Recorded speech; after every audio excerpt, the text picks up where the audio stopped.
He's got two. That's the most anybody can tell you. What's up, Mike Siegel? What's up, Louis Branger? Are you? I'm splattered. This is Integrate, and we're splattered. Welcome to SplatterTribe TV. On SplatterTribe.tv, I present you your host, Louis.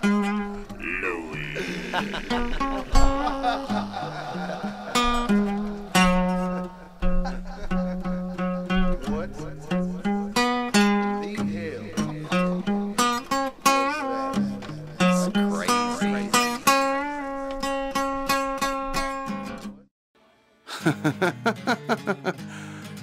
Ooh, look at that.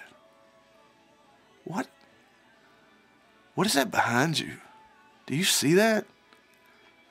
That would creep me out. Look, you right there, look behind you. Look behind you. I'm doing a dang video. I'm not watching a freaking horror movie. Look behind you and get the heck out of the way. Right now.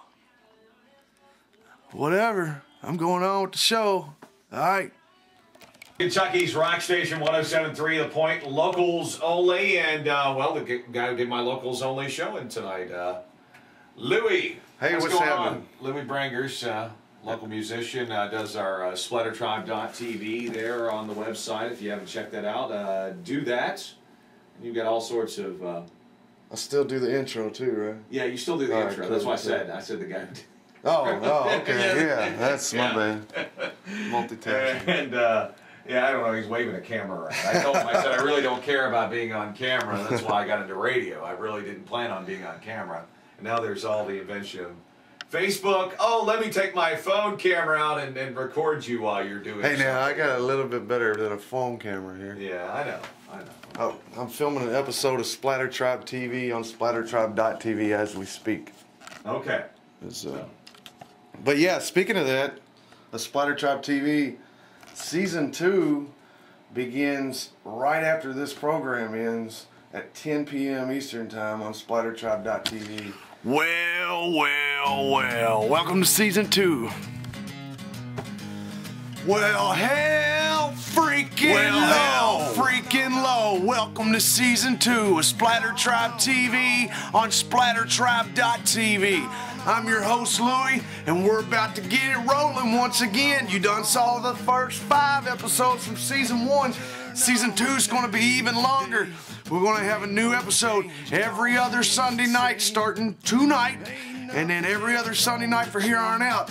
And when it comes to the final episode of the season, it's going to be a cliffhanger like you have never seen before in your life, so stay tuned for that. What we're going to do right now is we're going to jump right into something. I'll tell you what, recently I went down to Wilder, Kentucky, where Bobby Mackey has the infamous Bobby Mackey's Club. For those of the paranormal people, they know who Bobby Mackey is definitely, because Bobby Mackey's Club has been written about. Every paranormal show on TV has investigated there, and everybody wants to investigate there. And for the music fans, Bobby Mackey is a legend, man. Bobby Mackey's been in the country scene for decades, and he started playing music, and then he just decided to start his own club and just do it there. He plays there every weekend. The place is jam-packed every weekend. And this Season 2 of SplatterTribe.tv on SplatterTribe. I said that wrong, didn't I? On SplatterTribe TV on SplatterTribe.tv. And this Season 2 of SplatterTribe TV on SplatterTribe.tv is going to be the season of Bobby Mackey, because each episode is going to have a little bit of my long interview I sat down and did with Bobby. And that's the least I can do for him, sharing his spirits with me. And Bobby, I appreciate that. That stuff's pretty good. So here we go. We're going to go right into it, and you're going to hear Bobby talking about how the rest of the world found out that there could be some paranormal going on in his club. So here you go. Bobby Mackey, SplatterTribe TV on SplatterTribe.tv, Season 2, Episode 1. You know, I was here after I'd been here 10 years. Let me start over. Originally, Carl Lawson, a kid that lived right up the street, there.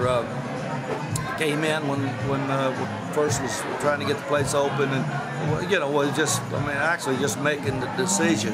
It was still, we hadn't done anything. Yeah. Carl came in from up the street like he was 18, 19 years old. And he said, I'm Carl, and I know all about this place, and if you need any help, well, we put him to work. And so for a lot of the original years, he was a big part of cleaning the place and taking care of the place for us. But right away, Carl started trying to tell me strange things that happened around here. And I thought, what do you mean, strange things? Well, he was trying to tell me that the place was haunted.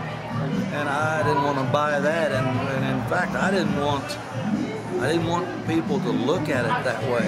Yeah, I know what you're saying. I did not want. I wanted a place where people could come and dance, and love the music, and have a good time. I didn't want no crazy ghost thing going on to distract that. I wanted it for the music. And so I told him not to talk about it. I didn't want to hear about it. I didn't want people to, I didn't want that getting around. And, you know, we moved on probably 10 to 15 years into it. It finally, Doug Hensley, a good friend of mine, Douglas Hensley, was writing some novels and stuff. And he got word that Carl knew what was going on here. And they like to worry me to death that Carl wouldn't talk about it because Bobby told me not to talk about it. And Doug would come to me, you got to tell Carl to tell me these stories. And they just wore me out. And I said, look, Carl, you've been trying to tell me for years. I really didn't think Doug would write the book. The book is Hell's Gate, by the way. And I really didn't think he would do it. I just gave in and told him to do it so they'd leave me alone. I'll go ahead. Really didn't think it would come about, but it did. And once it got out, you know, we were on all these shows. We were on Geraldo and Sally Jesse, A Current Affair. I remember those. And Hard Copy. Yeah, I remember all those shows. Encounters and many of those shows, and it just started snowballing. And ghost people, paranormal groups started getting tuned into it and wanting to come and check it out. And I mean, I didn't like it. That's what I'm saying. How did you feel about that when it started happening? You're like, what? I was actually embarrassed by it. Was it really? Yeah, I mean, at first. But it's bigger than me. I couldn't stop it. You know. It's more acceptable now than it was back then, though. But I have to say that, like tonight, when I'm on stage, the band and I are on stage, and the dance floor is full of people, I have to say that those people are not thinking about that. No. They know the story, they hear about it, and of course we let them go to the, you know, we have tours to the basement, and there's a well down there where Hell's Gate got its name. And it's just one of those things where when we're doing what we're doing, people don't even think about it, and the majority of the people don't even think about it at all. But there's this fringe of people that really want to be into it. They believe in it. That the mystique of that paranormal. Well, there you go. That's right from the horse's mouth right there. That was Bobby talking about the infamous club and how he found out and how everybody else found out that there could be a paranormal hotspot. Stay tuned at the end of this episode. You're going to find out how Bobby feels about the whole paranormal thing. Does he even believe in it? Well, we're going to find out in just a few minutes. So stay tuned. Right now, let me tell you. All right, let me pull up a chair, because let me tell you. Everybody knows March Madness just in, and most of you's probably tired of it. And I'll tell you what, the ones that ain't are the ones from the Commonwealth of Kentucky, which is my home state. We had 2 of the 4 teams this year in the Final Four, and we had to go against each other. Now, what I don't know if the whole world understands is that, you know, Louisville and Kentucky both are good college basketball teams, and we are both from the state, from the Commonwealth of Kentucky, but for the most part, they hate each other. Louisville fans, Kentucky fans hate each other. And this was a big game. This is us going to the Final Four, and it actually made us have to mingle amongst each other. And we actually, me myself, I'm a Louisville Cardinal fan, but my buddy Mike Siegel is a Kentucky Wildcat fan, and he decided to host a little party on game day, and we decided to watch the game in his brand new man cave. Unfortunately, when the game ended, my boys went home, and the Wildcats went on to win the World Championship. You know, the good thing about it is it came back to the Commonwealth of Kentucky. So I got to throw out my love to the Wildcats, and that's the first time I've ever said that in my life. But So here we go. What I'm going to do right now is I'm going to show you just a little bit of footage from that party, because it's a big thing in the Commonwealth of Kentucky, man. And here's what I was doing that day, because there wasn't too many people in this Commonwealth that wasn't watching the ball game that day. Here's what I was up to. Isn't that crazy? I believe it. What is that? I'm what? No, dude, that's crazy. Can't even read it. You're splattered, Louis. What is spreader? SplatterTribe Season 2, man. Dig it! Oh, you want me to too? Don't put that Play it again. Stop. Oh, damn, lens cap. Hell for the lens cap! Damn! I hope I don't get no copyright trouble, but look at that! Oh! Oh, shit! He better. Shit! There wasn't nobody 15 feet. Nobody. It's coming forward. Come on. They just said screw it. Let him shoot it. If they stop Kentucky from scoring, they have a chance to get some early offense at the other end. Yeah, I see some nerves racking here in a little while, there you go. No! Yeah, breathe on him, man. I will show you. I got video Sorry for proving breathing it. on him. Fart. Yeah, I just got off work. What about you?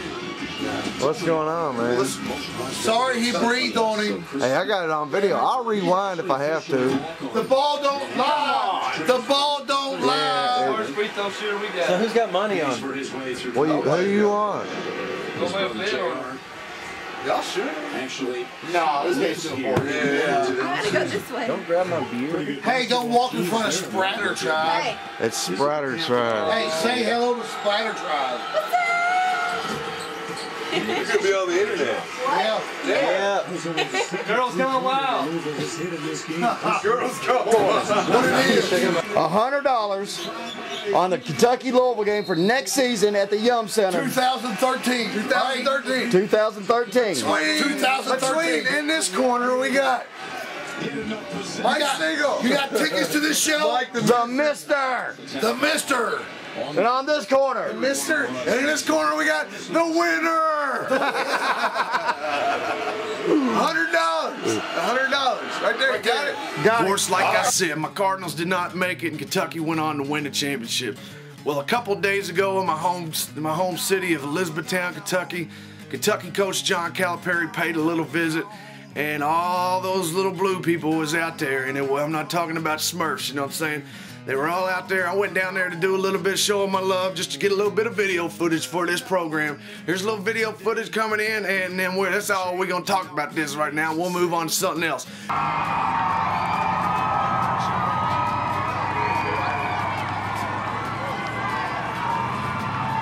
Oh, yeah, I love that.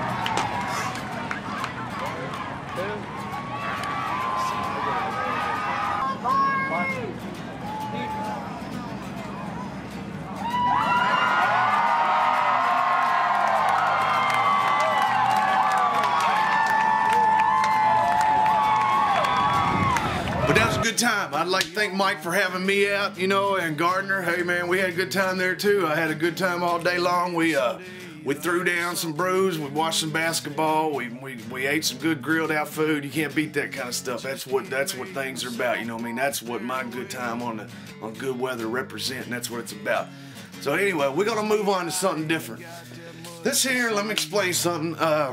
You know, anybody that follows me, has followed me, knows that I've always harped on music, entertainment, art, and life. And here's another one of the life aspects of this program. At that Kentucky Louisville game and that party at Mike Siegel's house, I met his aunt. I found out his aunt runs a Kentucky Bloodhound Search and Rescue team, which she trains bloodhounds to go out and find missing people. You know, that this could be your child that this bloodhound finds. You know, it could be you that this bloodhound finds. The thing is, I decided, well, the thing about it is she's talking about how it's hard to get the word out that this is going on. So actually in a couple of months they're going to have a show, and I'll talk more about that here very soon. You'll find out more about that on SplatterTribe.tv and our Facebook. But yeah, she brought up the bright idea, maybe I could come by with a SplatterTribe.tv camera and she would do a little demonstration.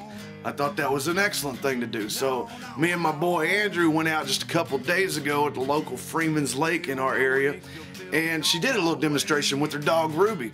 We had my boy Andrew go off and hide somewhere, and then had Ruby track. Hello there, welcome. Today we're here with Tony from the Kentucky Bloodhound Search and Rescue Team, and we're going to talk to her for a minute about what she actually does, because what she does is a good service to the community, and I'm sure other communities have things like this, but this is in my local community, and I'd like to introduce those that do not know anything about it to what she does. First off, explain to us what exactly the Kentucky Bloodhound Search and Rescue Team is. Okay.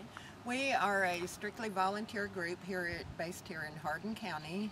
We work with the emergency management here, the police officers, and the fire department. So if anyone turns up missing in Hardin County, they give us a call, and we take our canines out and do the best we can do to find them.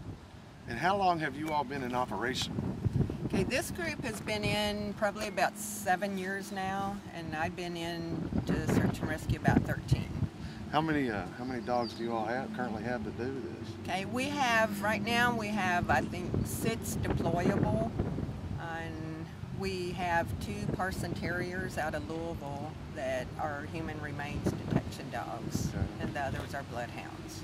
So do you do the training also, correct? Yeah, we do. We all buy our own dogs, do our own training, pay for everything ourselves. Yeah. And it's, all totally up to us. But we all know that going into it, that it's going to cost us money and time, but it's worth it. Well, that's one thing I was wondering about. Do you all finance it to yourself? Do you get any kind of help in any way? The only help we really get is we try and have a roadblock once a year. Okay, yeah. But other than that, we all pay our own ways. How much trouble is it to train one of these things? It's a lot of trouble. It's a lot of trouble? Yeah. The bloodhounds are very stubborn, very hard to work with. That's why you don't see a whole lot of people work with them. But I love what they do. I love how they work. I couldn't use another dog for this. I just like the bloodhounds. Now we got one here today we're going to use on we're going to do a little demonstration. She's going to show us a little bit. And I think you got Ruby with you here today. Ruby, Kentucky's Trailing Red Ruby. Kentucky's Trailing Red Ruby. And we're going to have her kind of introduce Ruby real quick to you so everybody get an idea, and then you're going to get a demonstration here in a second. But if you don't care, go ahead and show us who Ruby is here. Hey, Ruby girl. How old is Ruby?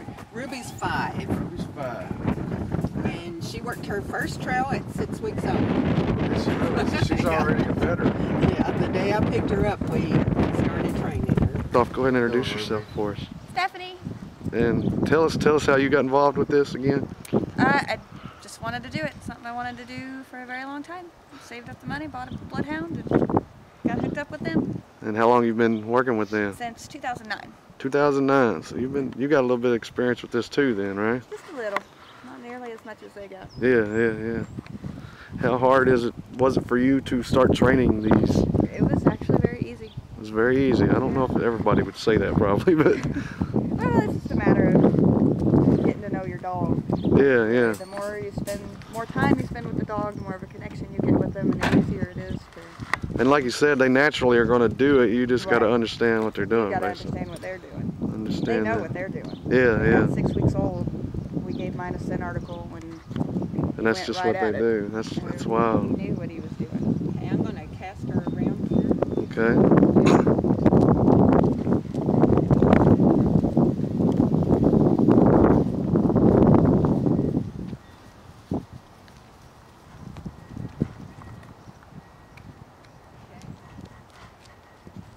Are we supposed to follow now, or?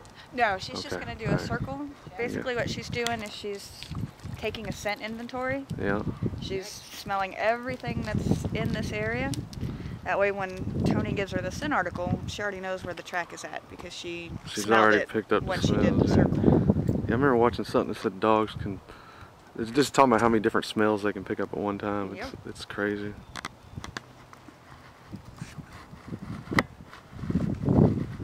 What's the best and worst scent articles? I mean, does it matter? Just as long as it's not contaminated. Okay.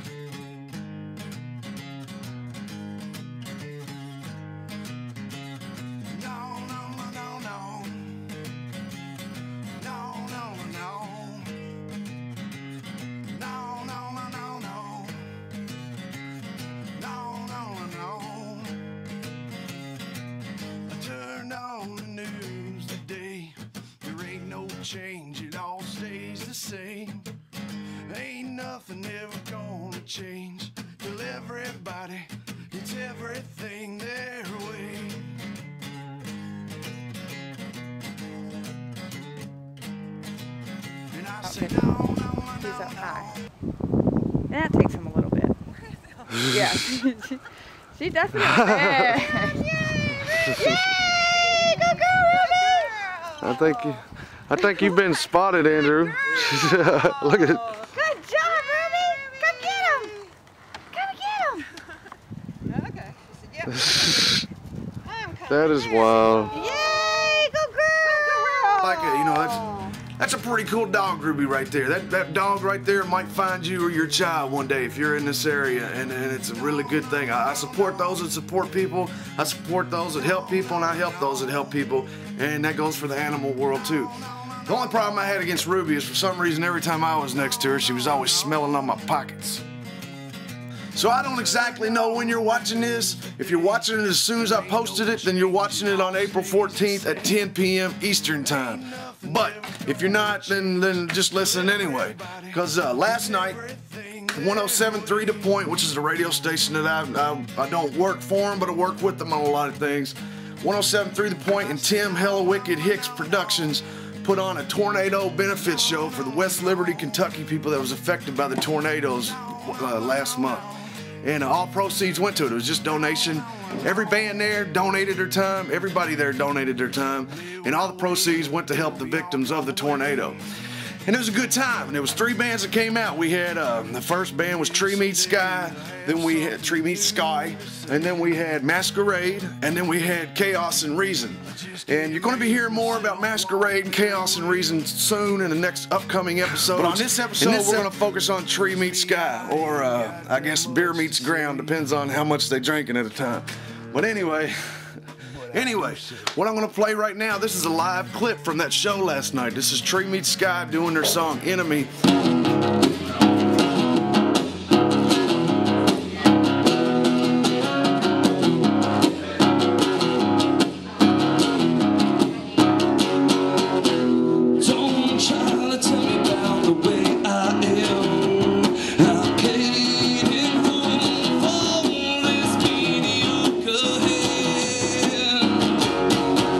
Stay with me, just stay with me.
the show.